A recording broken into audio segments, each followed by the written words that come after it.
প্রান্তিক চাষীদের এবার হিমঘরে আলু রাখায় সরকারিভাবে বেশ কিছু পরিবর্তন এনেছে রাজ্য সরকার। আগামী 7ই মার্চ থেকে মাথাভাঙা হিমঘরগুলি থেকে আলুর বন্ড বিলি করার সিদ্ধান্ত নেওয়া হয়েছে। বৃহস্পতিবার মাথাভাঙা মহকুমা প্রশাসন ও হিমঘর মালিক কর্তৃপক্ষের সঙ্গে বৈঠকে এমনটাই সিদ্ধান্ত নেওয়া হয়েছে। প্রশাসন সূত্রে জানা গেছে, এবছর একজন কৃষক 70 বস্তা করে আলু মজুত করতে পারবেন হিমঘরে, অর্থাৎ একজন কৃষক সর্বোচ্চ 35 কুইন্টাল আলু মজুত করতে পারবেন। গত বছর পর্যন্ত একজন কৃষক সর্বোচ্চ 50 বস্তা আলু হিমঘরে মজুত করতে পারতেন। চলতি মরশুমে আলুর ফলন ভালো হয়েছে, এখন থেকেই শুরু হয়েছে আলু তোলার কাজ। যে কৃষক আগে আসবে সেই সুযোগ পাবে। এদিন সভা শেষে মাথাভাঙা মহকুমা শাসক নবনীত মিত্তল জানান, ক্ষুদ্র ও মাঝারি চাষীদের জন্য 30% জায়গা সংরক্ষিত থাকবে, যাতে তাদের উৎপাদিত আলু সংরক্ষণে কোনো অসুবিধা না হয় সেদিকে নজর রাখা হবে। কোচবিহার জেলা হিমঘর মালিক সমিতির কনভেনার অমলেশ গোস্বামী বলেন, সভায় সদর্থক আলোচনা হয়েছে। ছোট ও প্রান্তিক চাষীদের জন্য নির্ধারিত সংরক্ষণ নীতি কার্যকর করতে গুরুত্ব দেওয়া হয়েছে। আজকে আমরা একটা জয়েন্ট মিটিং করেছি সবাইকে নিয়ে, কোল্ড স্টোরেজ ওনারও ছিল আর আমাদের চাষিরাও ছিল, যে আমাদের গভর্নমেন্ট 30% কোল্ড স্টোরেজ মধ্যে স্মল এন্ড মার্জিনাল ফার্মার্সদের জন্য রিজার্ভ করেছে, ওটা দিয়ে আলোচনা করেছি।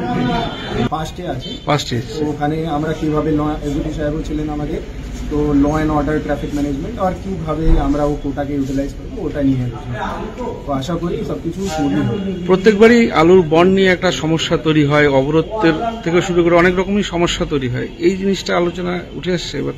এটা তো এখন मतलब এবারে first come first serve basis হয়ে গেছে, যে আসবে প্রথমবার ও পাবে। তো আমরা ওটাই চেষ্টা করবো যে কোনো मतलब অসুবিধা না হয়, তাই জন্য আগে থেকে আমরা প্ল্যানিং করছি।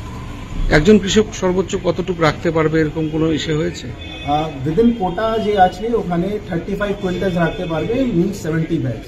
তারপরে যদি 30% পরে যদি কেউ ফার্স্ট কাম ফার্স্ট সার্ভিস বেসিসে যেতে পারে। ঠিক আছে। বেসিক্যালি হচ্ছে প্রশাসন কিভাবে আমাদের ওয়ার্ক করতে হবে, খোলার পরে যেন সব মার্জিনাল আর স্মল ফার্মাররা কিভাবে যেন কোনো বঞ্চিত না হয়, এই জায়গাটা এনশিওর করার জন্য মিটিংটা হলো।